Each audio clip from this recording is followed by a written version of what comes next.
সুপ্রভাত, আবার চলে এলাম সকলের সামনে আমাদের রান্নাঘরে। আজকে আমি তৈরি করে দেখাবো কাঁঠাল বীজের কোপ্তা। প্রথমে কাঁঠাল বীজগুলোকে আমি সেদ্ধ করে নিয়েছি, নিয়ে খোসা ছাড়িয়ে এবার ওগুলোকে আমার টুকরো করে কেটে নিয়ে এবার আমি মিক্সিতে পেস্ট করে নেব।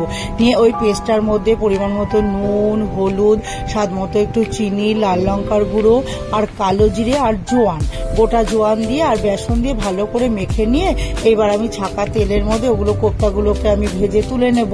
এবার ওই তেলের মধ্যেই আমি গোটা জিরে, তেজপাতা আর গোটা গরম মশলা ফোড়ন দিয়ে আর এদিকে আমি আদা, কাঁচা লঙ্কা, জিরের গুঁড়ো, ধনের গুঁড়ো, টমেটো একসাথে পেস্ট করে নিয়েছি। এবার ওই মশলা পেস্টটাও দিয়ে দেবো, দিয়ে পরিমাণ মতো নুন, হলুদ, স্বাদ মতো একটু চিনি আর কাশ্মীরি লঙ্কার গুঁড়ো দিয়ে ভালো করে মশলাটাকে কষিয়ে এবার জল দিয়ে দেবো। এবার যেই ঝোলটা ফুটে উঠবে তখন আমি কোপ্তাগুলোকে দিয়ে দেবো, দিয়ে এবার ঘি আর গরম মশলা দিয়ে নাড়িয়ে চাড়িয়ে নামিয়ে নেবো। তাহলেই তৈরি হয়ে যাবে আমার কাঁঠাল বীজের কোপ্তা।